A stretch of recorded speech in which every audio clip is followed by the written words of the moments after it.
No começo de setembro, eu fiz uma enquete no Instagram e eu perguntei para as pessoas o seguinte: você vai tomar a vacina da Covid-19 quando estiver pronta? Sim ou não? E se não, por quê? E eu resolvi fazer essa enquete por causa de uma notícia falsa, de uma fake news que estava circulando no WhatsApp, talvez esteja circulando ainda, e é uma que começava com mensagem de Robert F. Kennedy, e eu queria saber quanto dessas informações falsas dessa mensagem tinham se propagado. E eu fiquei assustada com as respostas das pessoas. E é por isso que eu tô aqui hoje, para te explicar tudo o que tem de errado nessa fake news, para que você não se engane por ela.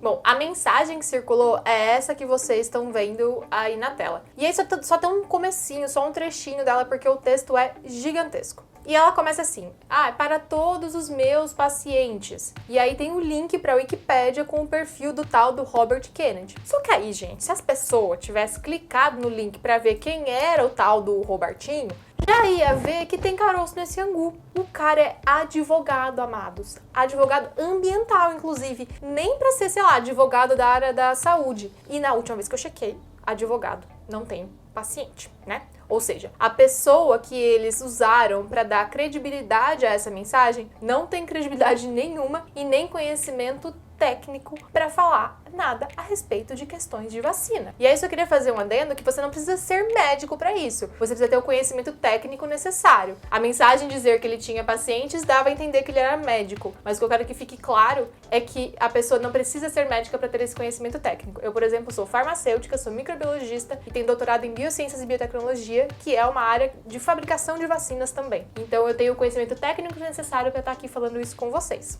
E além de ser só sobrinho do tal do John Kennedy, que foi presidente dos Estados Unidos, esse cara, esse Robert, é um ativista anti-vacina. Então ele não é uma pessoa imparcial trazendo as informações que podem te ajudar, e sim alguém que já ataca publicamente as vacinas como hobby na vida. E se pá, até por razões obscuras que desconhecemos, como por exemplo, apoio ao anticientificismo como um plano maléfico para controlar as pessoas.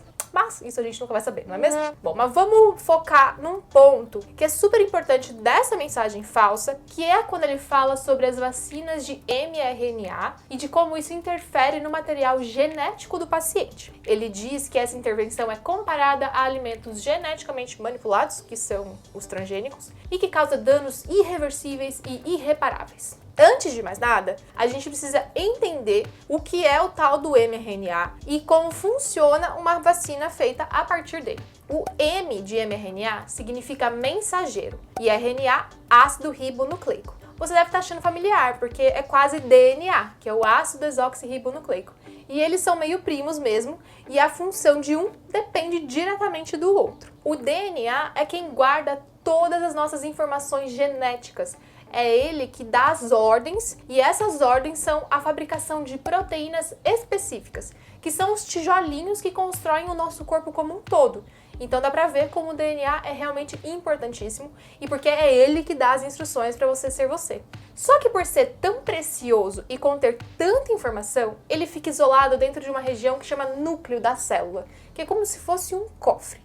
Para não ter que sair de lá inteiro toda vez que tem que mandar fazer alguma proteína e correr o risco de corromper, de quebrar esse DNA, a célula tem uma estratégia. Ela faz uma cópia simples de só um trechinho que ela vai precisar. E aí, esse trechinho ela manda para fora do núcleo para executar as ordens. Essa cópia simples é o RNA mensageiro. E ele tem esse nome porque é isso mesmo, ele carrega uma mensagem que diz para a célula o que é que ela tem que produzir. E para ficar bem claro, pensa que o DNA é aquele livro super raro que só tem uma cópia na biblioteca da faculdade. Você não pode levar esse livro para casa, mas você pode fazer pequenas cópias simples só das páginas que você precisa para estudar. Essas cópias seriam o RNA mensageiro. Mas, gente, é ilegal fazer cópia de livro, tá bom, gente? Não faz isso, não. Não faz cópia. Paga R$600 do livro. Tá, mas então o RNA mensageiro é uma pequena cópia de um trechinho do DNA. Mas será que ele tem o poder de mudar algo definitivo na sua célula? A resposta fácil é não. Para mudar qualquer coisa na célula, eu preciso mudar a ordem lá no DNA. E como o RNA mensageiro é só isso, um mensageiro, ele não tem poder nenhum para isso. Basicamente, o DNA é a sua mãe mandando você ir na padaria comprar pão, presunto e queijo pro lanche, e você é o RNA mensageiro que tem que cumprir a ordem dela, tendo que comprar exatamente o que ela mandou e ainda devolver o troco. Enzo, vai na padaria. Sua tia Kátia vai vir pro lanche?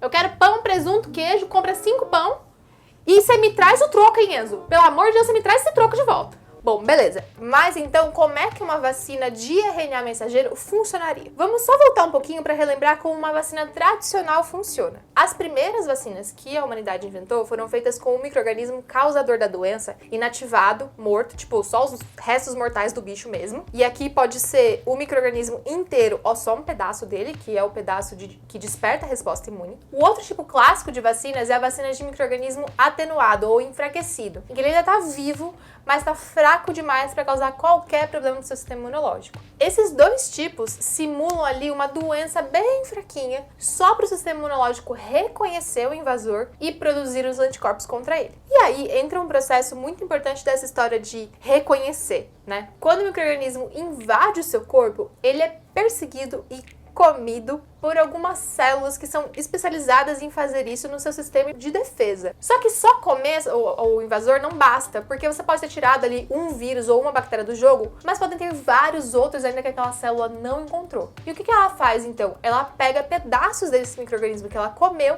e apresenta na superfície dela para sinalizar para as outras células que tem alguma coisa errada. Nossa, delícia. Eita. Preciso avisar o linfócito que tem alguma coisa errada aqui. Agora sim. As células que são capazes de produzir os anticorpos, elas vão ver esses pedaços na superfície das outras células e vão começar a produzir os anticorpos específicos contra aquele bicho. Eles vão ter um encaixe específico e uma vez prontos, eles vão circular pelo sangue e quando encontrarem o micro-organismo, eles vão se encaixar direitinho, meio que abraçar o desgramado. Isso serve tanto para inativar o bicho, quanto para dizer para as outras células o que é que elas têm que comer. Bom, tá bom. Mas então onde é que entra a vacina de mRNA nisso tudo? Isso foi uma jogada muito inteligente da biotecnologia. Nessa vacina, eles vão lá no material genético do micro-organismo e pegam só o trechinho que fabrica a proteína que o nosso sistema imune reconhece como invasora. Porque nem sempre todo o corpo do bicho é reconhecido. Algumas estruturas são mais visíveis do que as outras e aí mais fáceis de serem reconhecidas. Com esse trechinho, eles fabricam o RNA mensageiro correspondente, que dá para a célula a ordem de fabricar só esse pedacinho. Aí a gente empacota esse RNA mensageiro em uma vesícula feita de moléculas de gordura, os lipídios. Isso é feito tanto para proteger o RNA quanto para facilitar a entrada dele nas nossas células, porque todas as células têm uma capinha de proteção chamada membrana, que também é feita de gordura. E aí é só você pensar naquelas gotinhas de óleo que se juntam e formam uma gota grande. Óleo atrai óleo. Então a gordura da vesícula, carregando o RNA, se funde com a gordura da membrana e libera o RNA lá dentro. E aí, uma vez lá dentro, o RNA mensageiro vai ser reconhecido por uma estrutura da célula que chama ribossomo, que vai ler a mensagem e fabricar a proteína correspondente. E essa proteína vai ter um pequeno sinal que diz para a célula que essa proteína tem que ficar lá na membrana, na superfície dela, igual as anteninhas, para que o sistema imune reconheça e produza os anticorpos contra ela. Ah, e um detalhe muito importante. Depois que o RNA mensageiro foi lido pelo ribossomo e mandou fazer as proteínas que precisava, ele é destruído pela célula. É isso que acontece com todos os RNA mensageiros. Eles entregam a mensagem e são destruídos em seguida. Isso serve para não atrapalhar o andamento do trabalho da célula e não produzir proteína que não vai precisar, gastando energia da célula à toa. É esse detalhe do funcionamento da célula que garante que um RNA nunca pode alterar o seu material genético também. Ele vai ser destruído no final. E aí algumas pessoas podem se perguntar se a vacina para de funcionar depois que ele é destruído. Na verdade não, ele tinha uma função, entregar a mensagem e fazer a proteína. O sistema imunológico vai garantir que a proteína funcione porque os anticorpos serão produzidos. Então essa proteína nem precisa existir mais para que a vacina continue funcionando porque os anticorpos vão estar lá. Bom, mas então qual é a vantagem da gente fazer uma vacina de RNA mensageiro ao invés de uma vacina normal com bicho morto ou enfraquecido? São algumas, mas as principais são a segurança e a velocidade de fabricação. Segurança é porque eu trabalho só com material genético e material genético não é capaz de causar infecção. E aí, tanto o processo de fabricação, em que as pessoas não precisam manipular nenhum tipo de micro-organismo, quanto o produto final em si vão ser muito mais seguros. Isso poderia ser uma preocupação quando a gente pensa nas vacinas inativadas ou atenuadas, porque se der algum problema e o procedimento de inativação não for bem feito e sobrar uns bichos vivos lá no meio, eles podem causar algum efeito colateral por conseguir provocar a doença na pessoa vacinada. Isso, é claro, é rigidamente controlado, tem um controle de qualidade nível Master Blaster para garantir que isso não aconteça. Mas é uma preocupação que não existe tanto na vacina de RNA. Então eu tenho menos etapas de controle, menos etapas de processo, e isso pode ficar até mais barato, além de acelerar a produção. E aí, falando em acelerar, na vacina normal eu vou ter que cultivar grandes quantidades de micro-organismo para depois inativar. Isso toma bastante tempo e também exige várias etapas de produção. Quando eu tenho que fabricar só o RNA mensageiro e colocar ele lá dentro da vesícula de lipídio, eu tenho menos etapas.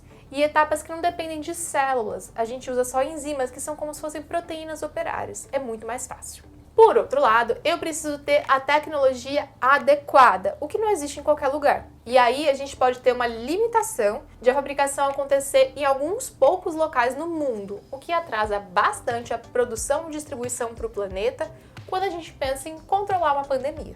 O resumo da ópera, então, é que a vacina de mRNA é uma ótima estratégia e não tem como ela modificar o seu DNA. Se as vacinas feitas com essa tecnologia conseguirem provar que são seguras e eficazes, serão as primeiras desse tipo aprovadas para uso humano e vão abrir portas para muitas outras. Por fim, eu tenho só alguns últimos pontos para esclarecer aqui. Na mesma mensagem falsa, ele compara a vacina aos transgênicos, dizendo que ela vai causar o mesmo tipo de alteração genética que esses alimentos geneticamente modificados. Primeiro, que as duas coisas não são nem de longe comparáveis. Uma envolve RNA e a outra o DNA, que são diferentes, como eu já expliquei. Segundo, que não tem como um alimento transgênico modificar o seu DNA ou te causar câncer. Para uma planta ser transgênica, ela teve o seu DNA modificado lá no laboratório, no nível celular. A partir disso, ela é uma planta como qualquer outra e só recebeu um pedaço de DNA, um gene a mais, que dá para ela alguma característica útil, como ser resistente a uma praga agrícola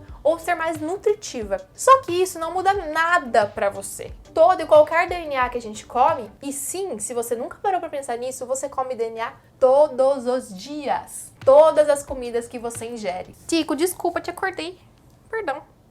Seja de origem animal ou vegetal, toda comida é feita de células e essas células contêm DNA. O nosso corpo simplesmente digere, ou seja, quebra todo esse DNA e usa as partes dele para construir outras moléculas no nosso corpo. Não interessa que gene que é, ele vai ser quebrado. E gene quebrado não serve para nada e não tem como alterar o seu corpo.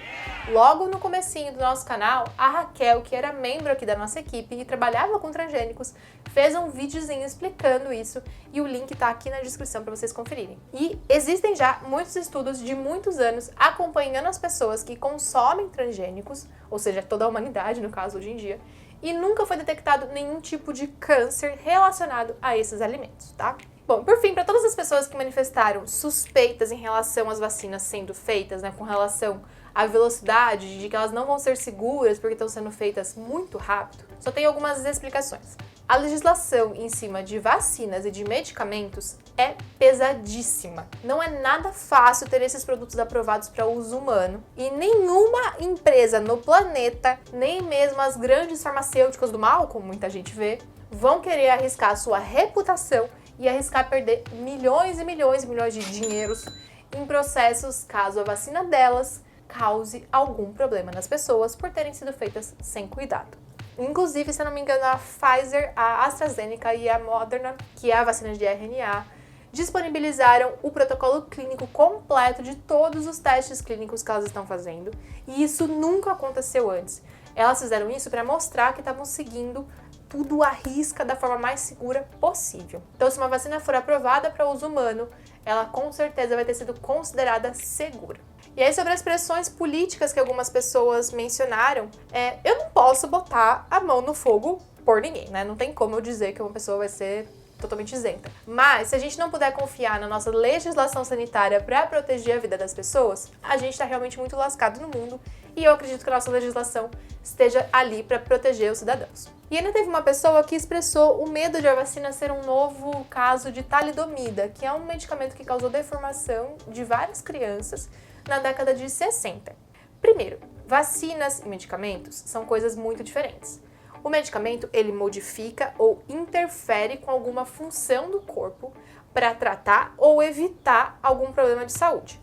Essa interferência ou modificação significa que os medicamentos podem afetar funções do nosso corpo de um jeito muito ruim, às vezes causando efeitos colaterais muito graves, como foi a deformação nas crianças causadas pela talidomida. Já a vacina, ela estimula o nosso sistema imunológico a combater infecções. Ela não modifica nada no nosso corpo, ela só mostra o bicho para as células de defesa reconhecerem e fazerem os anticorpos contra ele. E aí os efeitos adversos que estão relacionados com a vacina são no local de aplicação, que dá dor, com ativação do sistema imune, que pode dar febre, e esses dois casos são totalmente esperados. E em alguns casos bastante raros, quando se usa vacina de vírus principalmente atenuado e a pessoa já tem alguma predisposição, alguma sensibilidade, a gente pode ter algumas coisas mais graves, como por exemplo uma síndrome de Guillain-Barré, em que o vírus atrapalha o funcionamento de alguns nervos do nosso corpo. Só que isso poderia acontecer tranquilamente sem a vacina,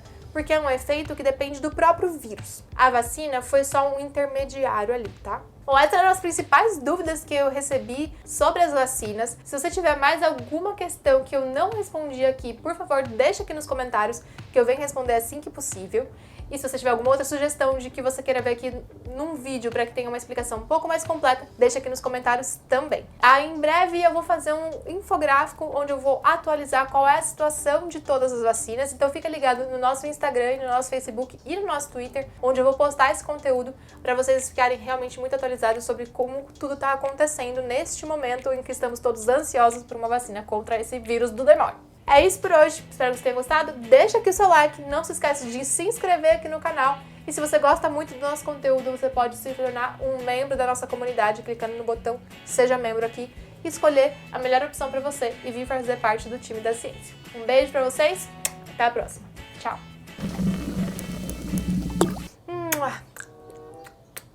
Nossa, delícia! Eita, preciso avisar o resto da galera que tem coisa errada por aqui. Agora sim. Não dá pra ver. Droga. Ridículo. Ai, pai amado. Ridículo. Mas tudo bem. Que a gente não faz pela ciência, não é mesmo?